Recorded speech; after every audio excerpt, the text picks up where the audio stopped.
नमस्कार, जोहार, झारखंड देख रहे हैं आप। आपके साथ मैं संतोष गंगवार। बुलेटिन की शुरुआत करेंगे इस वक्त की बड़ी खबर के साथ। गुमला से इस वक्त की बड़ी खबर। दो समुदायों के बीच में झड़प हो गई है। मामला घाघरा थाना इलाके के तुंजो गांव का है, जहां दूसरे गांव के लोगों ने पारंपरिक हथियार के साथ हमला कर दिया और कई लोगों की पिटाई कर दी। इसमें 12 से ज्यादा लोग घायल बताए जा रहे हैं। ग्रामीणों का कहना है कि दूसरे गांव से आए हमलावरों ने गांव में घुसकर लोगों की पिटाई की है। इससे भी बुरा अंजाम भुगतने की धमकी भी दी गई है। फिलहाल पुलिस गांव में कैंप कर रही है। बताया जा रहा है कि दो समुदायों के युवकों के बीच में यह विवाद हुआ, जो मारपीट के रूप में तब्दील हो गया। तस्वीरें भी हम आपको दिखा रहे हैं। विवाद किस तरह से बढ़ा है उस दौरान की ये तस्वीरें इस समय आपकी टेलीविजन स्क्रीन पर। तो इस वक्त की बड़ी खबर आपको गुमला से बता रहे हैं, जहां पर घाघरा थाना इलाके के तुंजो गांव में यह पूरा विवाद हुआ है, जहां दूसरे गांव के लोगों ने पारंपरिक हथियार के साथ हमला किया है और कई लोगों की पिटाई कर दी है। इसमें 12 से ज्यादा लोग घायल बताए जा रहे हैं। ग्रामीणों का आरोप है कि दूसरे गांव से आए हमलावरों ने घर में घुस कर लोगों की पिटाई की है और इससे भी बुरा अंजाम भुगतने की धमकी भी दी गई है। फिलहाल पुलिस पूरे गांव में कैंप लगा रही है। बताया जा रहा है कि दो समुदाय के युवकों के बीच में यह पूरा विवाद हुआ, जो मारपीट में तब्दील हो गया। और बोकारो में एक महिला की संदिग्ध हालत में मौत हो गई। महिला के ससुराल वालों पर हत्या का आरोप लगा है। मामला चास मुफस्सिल थाना इलाके के सियाल गशरा का है। मृतका की पहचान 30 साल की सहूरन बीवी के तौर पर हुई है। मृतका के पिता ने पुलिस में शिकायत दर्ज कराकर दामाद पर हत्या का आरोप लगाया है।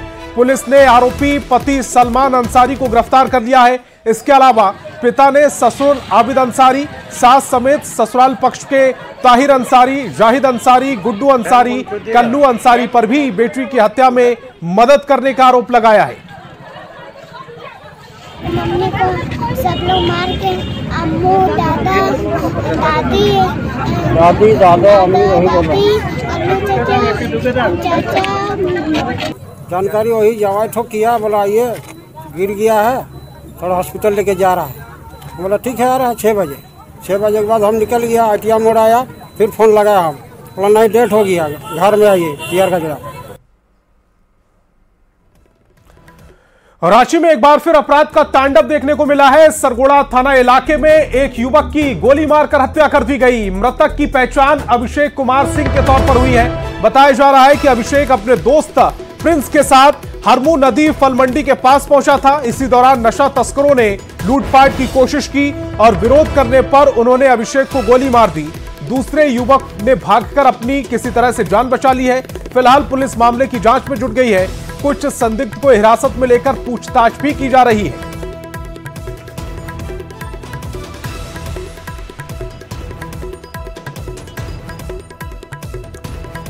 तो रांची में अपराधियों के तांडव ने कानून व्यवस्था पर कई सवाल खड़े कर दिए हैं। सवाल है कि आखिर राजधानी में अपराधियों का बोलबाला क्यों है।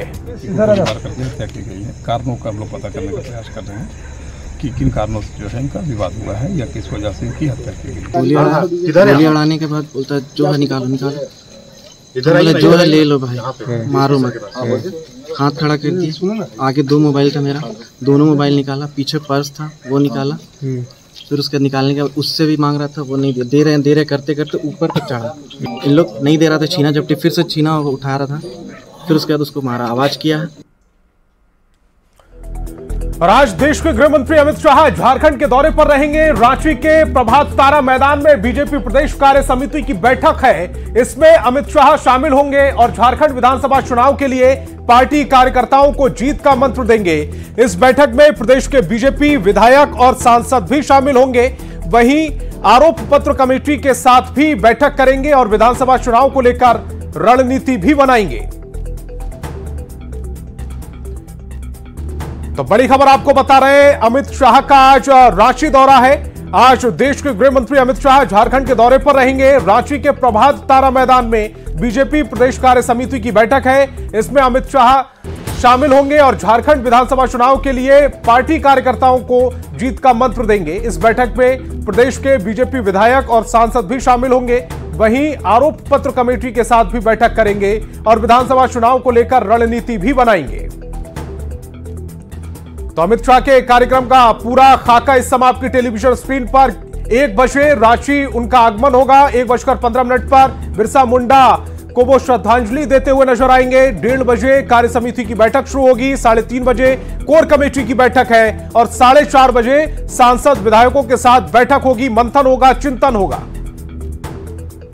बीजेपी कार्य समिति की बैठक आज प्रभात तारा मैदान में होने वाली है, जिसमें केंद्रीय गृह मंत्री एवं सहकारिता मंत्री अमित शाह शिरकत करेंगे और विधानसभा चुनाव को लेकर पार्टी को जीत का महामंत्र भी देंगे। इसे लेकर तमाम तैयारियां जो हैं वो इस वक्त यहां पर की जा रही हैं। हम जानने की कोशिश करेंगे कि सर क्या कुछ तैयारियां हैं और किस तरह से यहां पर कितने लोग जो हैं उनका जुटान होना है। कार्य समिति की विस्तृत बैठक है। देखिए, आज जो 11 बजे दिन के 11 बजे से यहाँ पर और कार्य समिति की बैठक रखी गई है। ये कोई रैली और प्रदर्शन नहीं है, बल्कि ये 100% संगठनात्मक बैठक है। जो आज सभी कार्य समिति के सदस्य एवं जितने भारतीय जनता पार्टी के कार्यकर्ता है उनको मूल मंत्र आज दिया जाएगा और हम लोगों को उम्मीद है कि इस बार भारतीय जनता पार्टी की सरकार जरूर बनेगी। और ये हम लोगों के लिए आज बहुत ही विशेष दिन है, क्योंकि झारखंड के धरती पे हमारे जो माननीय अमित शाह जी गृह मंत्री जो हमारे झारखंड के धरती पे पधार रहे हैं, उनका हम लोग बहुत बहुत स्वागत करते हैं, बहुत बहुत अभिनंदन करते हैं। और ये हम लोगों के लिए काफ़ी गर्व का विषय है कि हमारी बृहद कार्य समिति हो रही है और अमित शाह जी आ रहे हैं। हम सभी कार्यकर्ताओं में नया जोश, नई उत्साह जगाने आ रहे हैं और हम लोग फिर से अच्छी तरह से तैयारी करके विधानसभा में हम लोग संकल्प लेते हैं कि भारी मतों से जीते और अपनी सरकार बनाए। रांची से न्यूज़ 18 के लिए ओम प्रकाश। तो विधानसभा चुनाव को लेकर आज रणनीति पर चर्चा करेंगे अमित शाह। बीजेपी का मिशन झारखंड, कुछ ही दिनों में झारखंड में विधानसभा चुनाव होने हैं और उसको लेकर लगातार बीजेपी एक्टिव मोड में नजर आ रही है। संगठन की मजबूत करने को लेकर आज अमित शाह चर्चा करते हुए नजर आएंगे। पार्टी कार्यकर्ताओं को अमित शाह संबोधित भी करेंगे। साथ ही साथ बीजेपी विस्तारित कार्य समिति की बैठक में भी अमित शाह जो कार्यकर्ता है उनको संबोधित करेंगे, उनको जीत का मंत्र देंगे। मंडल स्तर के कार्यकर्ताओं के साथ भी अमित शाह बैठक करेंगे। और रांची से हमारे संवाददाता ओम प्रकाश जुड़ रहे हैं ज्यादा जानकारी के साथ। ओम प्रकाश, आज बहुत महत्वपूर्ण बैठक है, खासकर अमित शाह आ रहे हैं, पूरा कार्यक्रम क्या है और किस तरह से आज रणनीति बनाई जाएगी? जी बिल्कुल, अगर बात की जाए तो आज अमित शाह जो है वो विस्तृत जो कार्य समिति की बैठक है उसमें शामिल होने के लिए झारखंड पहुंच रहे हैं। करीब 1:30 बजे से ये बैठक जो है अगर बात की जाए तो प्रभात तारा मैदान में जो केंद्रीय गृह मंत्री हैं वो इसमें शिरकत करते हुए नजर आएंगे। और बैठक की अगर शुरुआत की बात की जाए तो 11 बजे से ये बैठक शुरू होगी। पूरे मामले में जो अहम चीजें हैं जो सामने आई है उसके अनुसार जो विधानसभा जीत के लेकर जो महामंत्र है वो अमित शाह की तरफ से दिया जाएगा कार्यकर्ताओं को। तो इसके साथ ही अगर बात की जाए तो जो विधायकों और सांसदों के साथ भी बैठक जो है वो अहम रूप से प्रदेश कार्यालय में अमित शाह के द्वारा किया जाएगा। तो वहीं इसके साथ ही जो आरोप पत्र बनाने के लिए जो कमेटी गठित हुई है उस कमेटी के सदस्यों के साथ भी वो विचार विमर्श करेंगे, मंथन करेंगे, ताकि जो आरोप पत्र वर्तमान में सरकार के खिलाफ, वर्तमान सरकार के खिलाफ तैयार हो रहा है उसमें और किन चीजों को जोड़ा जा सकता है या फिर किस तरह से प्रदेश सरकार को घेरा जा सकता है, इन तमाम चीजों को लेकर चर्चा की जाएगी। तो ये तमाम चीज़ों को लेकर जो रणनीतियां हैं वो तैयार की जाएगी। तो पूरी तरह से अगर बात की जाए तो इस कार्यक्रम को लेकर बीजेपी कार्यकर्ताओं में उत्साह है और पूरी शिद्दत के साथ सुबह से ही अगर बात की जाए तो सुबह 5 बजे से ही जो कार्यक्रम स्थल है वहां पर तमाम बीजेपी की कार्यकर्ता जो हैं वो उपस्थित हैं। और पूरी तरह से अगर बात की जाए तो जो पत्रिका है, साथ में कैलेंडर है जिसमें जाहिर तौर पर केंद्र सरकार की उपलब्धियों का जिक्र है, उन तमाम चीज़ों से कार्यकर्ताओं को रूबरू कराया जा रहा है और वो तमाम चीज़ें भी जो हैं वो कार्यकर्ताओं को दी जा रही है। जाहिर तौर पर अगर बात की जाए तो अमित शाह के इस कार्यक्रम को लेकर काफी मंथन शुरू से ही किया गया है। 26,300 के करीब जो कार्य समिति सदस्य हैं प्रदेश के, वो तमाम लोग इसमें शिरकत करेंगे और उन्हें जीत का महामंत्र जो है वो अमित शाह के द्वारा जो है वो प्रभात तारा मैदान में दिया जाएगा। तो इसके साथ ही इस कार्यक्रम में न सिर्फ वर्तमान विधायक सांसद मौजूद रहेंगे, तो बल्कि जो पूर्व सांसद और विधायक भी हैं बीजेपी के, वो तमाम बैठक बहुत महत्वपूर्ण है ओम प्रकाश, क्योंकि चुनाव में बहुत ज्यादा वक्त बचा नहीं है और ऐसे में अमित शाह आकर जो स्थितियां हैं उनको दुरुस्त करने की कोशिश में रहेंगे। ओम प्रकाश, आप हमारे साथ जुड़े, आपका बहुत बहुत शुक्रिया। संजय सिन्हा हमारे संवाददाता ज्यादा जानकारी के साथ फोन लाइन पर जुड़ रहे हैं। संजय, किस तरह की तैयारियां चल रही है इस समय? देखिए, तैयारियां जो है दो तरह की तैयारियां हैं। सबसे पहले समझिए कि जब अमित शाह विस्तारित कमेटी की बैठक में पहुंचेंगे तो आप समझिए कि वो रणनीति वाली बैठक होगी जिसमें किसी को भी अंदर अलाउ नहीं किया जाएगा, क्योंकि वहां पर जो मीटिंग होगी वो बूथ स्तरीय थिंक टैंक की मीटिंग होगी। यानी समझ जाइए कि इसमें प्रदेश कार्य समिति के सदस्य होंगे, तमाम विधायक होंगे, सांसद होंगे, विभाग का और प्रकोष्ठ के सदस्य होंगे, और यहाँ पर जब ये वो लोग हैं जो बूथ स्तर पर पार्टी की रणनीति को तय करते हैं और पार्टी को मजबूत बनाते हैं। अमित शाह सीधा मंत्र देंगे कि बूथ स्तर पर काम कैसे करना है, क्योंकि वोट बूथ स्तर पर ही पड़ते हैं। और ऐसी स्थिति में अमित शाह वहाँ आज जो मीटिंग होगी जहाँ किसी को भी अन्य लोगों को स्वीकार नहीं होगा किसी का अंदर आना, उस बंद कमरे में मीटिंग, जो प्रभात तारा में जो जगह बनाया गया है वहां पर जो मीटिंग होगी, अमित शाह वो बताएंगे कि आपको किन मुद्दों को लेकर के जाना है। एक जानकारी आपको और हम जानकारी दे दें कि इस बार चुनाव में बीजेपी अपनी पिच पर खेलेगी। मतलब जो मुद्दे बीजेपी तय करना चाहती है, जिन मुद्दों के सहारे बीजेपी झारखंड में चुनाव जीतने की रणनीति बना रही है, उन्हीं मुद्दों के सहारे उतरेगी। संथाल में बांग्लादेश से घुसपैठ का मामला हो, चाहे 5 लाख रोजगार का मामला हो। संजय, बीजेपी अपनी पिच पर ही खेलना पसंद करती है और वो पिच आज तैयार कर दी जाएगी। आप हमारे साथ जुड़े, आपका बहुत बहुत शुक्रिया। और जमशेदपुर शहर को अंतर्राष्ट्रीय एयरपोर्ट की सौगात जल्द मिलने वाली है।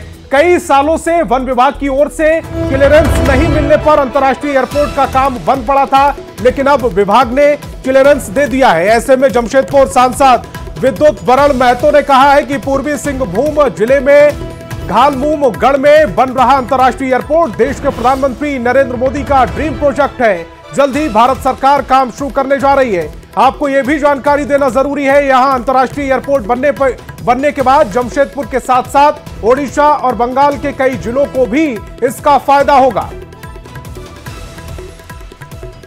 सबसे पुराना देश का इंडस्ट्री बेल्ट जमशेदपुर है, और सिर्फ हम जमशेदपुर का कोल्हान का नहीं बात कर रहे हैं, इसमें उड़ीसा का भी 2-3 जिला है, आपका पश्चिम बंगाल का कुछ जिला है, इसमें शामिल हो रहा है, और तीनों स्टेट का जो है लोगों को फायदा मिलेगा। और रांची से खबर है, जमीन घोटाला मामले में आरोपी कमलेश को ईडी ने छठा समन जारी कर दिया है और 26 जुलाई को पूछताछ के लिए बुलाया है। इससे पहले ईडी कमलेश को 5 समन जारी कर चुकी है, लेकिन कमलेश पूछताछ के लिए ईडी दफ्तर नहीं पहुंचा। कमलेश के वकील ने पत्र के जरिए समन के कारण की जानकारी मांगी थी। दरअसल कारोबारी कमलेश जमीन घोटाले का आरोपी है, उस पर ग्रामीणों के जमीन पर अवैध कब्जा करने का आरोप है। इसी को लेकर ईडी उसे पहले 5 बार समन भेज चुकी है, लेकिन कमलेश पूछताछ के लिए नहीं पहुंचा।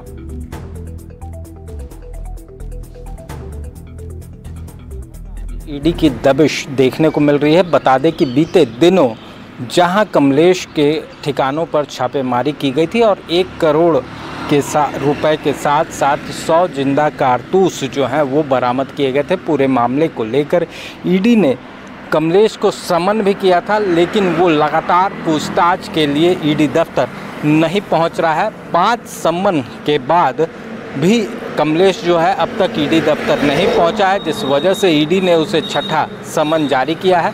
5वें समन पर कमलेश के द्वारा अपने वकील के माध्यम से ये जानकारी दी गई है कि फ़िलहाल वो बीमार है और मानसिक रूप से परेशान है। वहीं इसके साथ ही उसने ईडी से ये भी जानने की कोशिश की है कि आखिर किन कारणों से उसे ईडी दफ्तर पूछताछ के लिए बुलाया जा रहा है। रांची से न्यूज़ 18 के लिए ओम प्रकाश। और माइक्रोसॉफ्ट का सर्वर डाउन होने का असर पूरी दुनिया के साथ साथ रांची के बिरसा मुंडा एयरपोर्ट पर भी दिखा। रांची के एयरपोर्ट पर यात्री परेशान नजर आए। यहां भी web checking, boarding print operation system में सर्वर डाउन होने से परेशानी हुई। सभी कुछ मैनुअल्स होने से एयरलाइंस कंपनियों के काउंटर पर यात्रियों की झुंझुलाहट साफ नजर आई। और अब खबर रामगढ़ से, जहां वन विभाग की ओर से कुजू वन क्षेत्र के NH-33 के नया मोड़ के पास जंगल की जमीन पर किए गए अतिक्रमण को हटाया गया। जमीन पर बने दुकानों को JCB से हटाया गया है। आपको यह भी जानकारी दें कि जंगल की जमीन पर लोगों ने जबरन कब्जा कर लिया था और नोटिस के बाद भी नहीं हट रहे थे। देखिए न्यूज़ 18 संवाददाता जावेद खान की रिपोर्ट। द्वारा कुज्जू के नया मोड़ के निकट वन भूमि की जमीन पर अवैध कब्जे को देख सकते हैं। वन कर्मियों द्वारा लगातार हटाया जा रहा है। इसके लिए JCB लगाई गई है, कैमरे के माध्यम से देखा जा सकता है। वन विभाग द्वारा बताया गया कि 9 दिन पूर्व इन लोगों को नोटिस दिया गया है, लेकिन इन्होंने अतिक्रमण करके उसे हटा नहीं रहे थे, इसलिए कार्रवाई करनी पड़ रही है। लगभग 50 से 60 दुकानदार जो है यहाँ पर अतिक्रमण करके दुकान बना करके यहाँ पर रह रहे थे, जिसे वन विभाग द्वारा हटाया जा रहा है। वन विभाग के अधिकारी ने बताया कि यहाँ पर NH को ये ज़मीन दी गई थी, लेकिन यहाँ पर कई दुकानदारों द्वारा अवैध कब्जा कर लिया गया। यहाँ पर अधिकारी उनसे हम सीधे बात करते हैं। बताइए कितने लोग हटाया जा रहा है, क्यों हटाया जा रहा है? हटाया जा रहा है, लोग अतिक्रमण करके रखा, हमारे जंगल में आग लगा देता है बगल में। अच्छा, ये जमीन हमारे फॉरेस्ट का है, NOC दिए हुए NH को। अच्छा, और हमारे जंगल में धूप के दिन में आग लगा देता है, बहुत सारा नुकसान, बहुत एक्सीडेंट होने से बचता है। एक्सीडेंट होता है यहाँ पर, ये लोग का बार बार समझाने से, नोटिस देने से लोग बात मानता ही नहीं। जावेद खान, न्यूज़ 18 रामगढ़। और गढ़वा में मोहर्रम जुलूस के दौरान फिलिस्तीन का झंडा लहराने के मामले में पुलिस एक्शन मोड में नजर आ रही है और झंडा लहराने वाले पर सख्त कार्रवाई की बात कह रही है। आपको बता दें कि गढ़वा सदर थाना इलाके में तिलदाग में मोहर्रम जुलूस में फिलिस्तीनी झंडा लहराया गया था, जबकि मेराल थाना इलाके के हासन दाग गांव के एक का पेड़ पर फिलिस्तीन झंडा लगाया गया था। दोनों ही मामलों में पुलिस ने संज्ञान लिया है।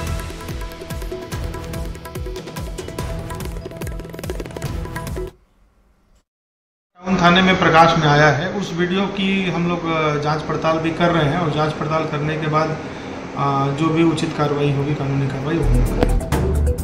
और जमशेदपुर के बहरा मुगोड़ा में मृत मादा हाथी के शव को दफना दिया गया है। पानी से भरे खेत में हाथी का शव मिला था। 3 पशु चिकित्सकों की टीम ने शव की जांच की। कीटनाशक या बिजली के झटके से हाथी की मौत की आशंका जताई जा रही है। देर रात पश्चिम बंगाल के बाकुड़ से 10-12 हाथी आ गए थे। इसी में से एक हाथी की अचानक मौत हो गई थी। DFO सबा आलम अंसारी ने हाथी की मौत को लेकर ग्रामीणों से पूछताछ भी की है। अनुसंधान का ये है, जो भी पोस्टमार्टम किया गया, बाकायदे सैंपल्स लिए गए हैं और इसको फर्दर एग्जामिनेशन के लिए फॉरेंसिक लैब में भेजा जाएगा और रिपोर्ट आने के बाद ही फाइनल जो है रिपोर्ट दिया जाएगा। बाकायदे पुल पर जाकर भी देखा और सभी जो पोस्टमार्टम फाइंडिंग किया, तो उस नज़रिए से भी हम लोग पोस्टमार्टम किए। मृत्यु की सूचना मिलते ही हम लोग यहाँ पर घटनास्थल पर आ गए और साथ ही साथ पशुपालन पदाधिकारी के साथ यहाँ पर पोस्टमार्टम कर रहे हैं। प्राइमा फेसी हम लोगों को कोई रीज़न दिख नहीं रहा है। पोस्टमार्टम रिपोर्ट आने के बाद ही मृत्यु का एक्चुअल कारण पता चल पाएगा।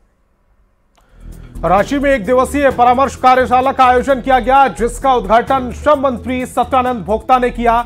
इस सम्मेलन में कई बेरोजगार लोगों को देश और विदेश में काम करने के लिए नियुक्ति पत्र दिया गया। यह नियुक्ति पत्र राज्य भर से आए युवाओं को दिया गया। नियुक्ति पत्र पाकर ये युवा काफी खुश नजर आए। ये हमारा ऑफर लेटर है, जो मतलब सऊदी अरबिया हम लोग को भेजा जा रहा है गवर्नमेंट की तरफ से, जिसमें हमारे सैलरी अगर इंडियन रुपीज़ में कन्वर्ट करेंगे तो 41,000 समथिंग जाएगा। एक्चुअली मैंने लास्ट ईयर 3 मंथ्स का DDO कोर्स किया था, डाटा एंट्री ऑपरेटर का, और उसी के थ्रू ये जॉब मुझे मिली है गवर्नमेंट के थ्रू से जी। अपना मैं एक फैमिली को भी सपोर्ट कर सकता हूँ इकोनॉमिकली, जो कि बहुत अच्छी बात है। मेरी फैमिली भी बहुत खुश है इस चीज़ को लेकर के। बैंगलोर में है, विस्टॉन कंपनी में मिला है जॉब, और वो एक आईफोन कंपनी जिसमें आईफोन का मैन्युफैक्चरिंग किया जाएगा। ऑफर मिला है जो टाटा विस्टॉन कंपनी बेंगलोर में है। कितना पेमेंट है इसमें? 18,950 रुपये। वहाँ पे आईफोन कंपनी में। कितना ऑफर है? कितने का पेमेंट किया? पेमेंट 19,000 और PF सब काट के 15,000। बहुत खुशी। क्या कहना चाहेंगी परिवार को जो दिए हैं उनको? सबको थैंक यू बोलेंगे सर। खबर धनबाद से है, जहां सुस्त पड़े मानसून ने किसानों की चिंता को बढ़ा दिया है। बलियापुर प्रखंड के किसान बारिश का इंतजार कर रहे हैं ताकि धान की फसल अच्छी हो सके, लेकिन आलम यह है कि अभी तक धान का बिचड़ा भी नहीं लगाया गया है। जिन किसानों ने पहले बिचड़ा लगा दिया था वो गर्मी के चलते बर्बाद हो रहा है। इस बीच किसानों को कृषि विभाग से कोई मदद नहीं मिली है, जिससे वो मायूस हैं।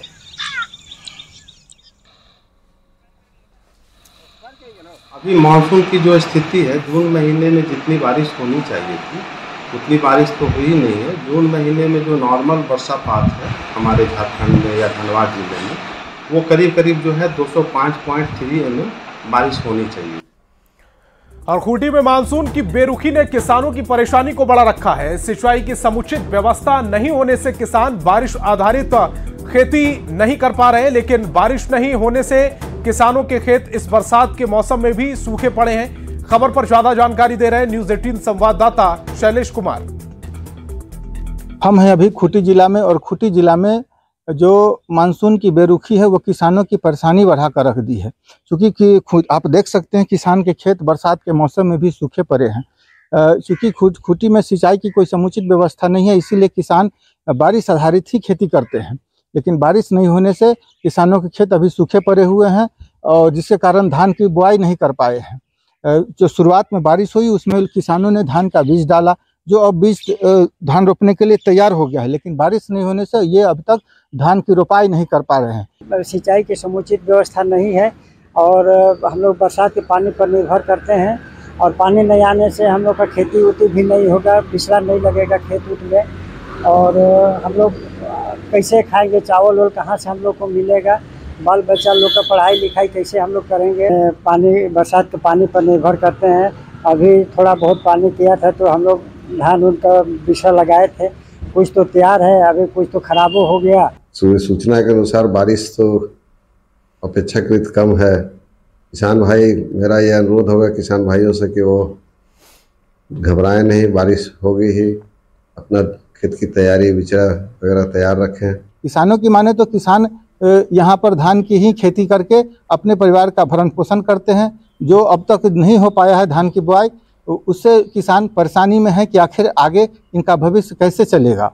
ऐसे में कृषि पदाधिकारी से हमने बात की तो उन्होंने साफ शब्द में कहा कि वो भी के किसान से अपील ही करते नजर आ रहे हैं कि किसान धैर्य रखे, घबराए नहीं, और बारिश होगी तो किसान की धान की बुआई कर पाए। लेकिन बारिश नहीं होने से किसान परेशानी में है और अब तक धान की बुआई नहीं कर पाए हैं।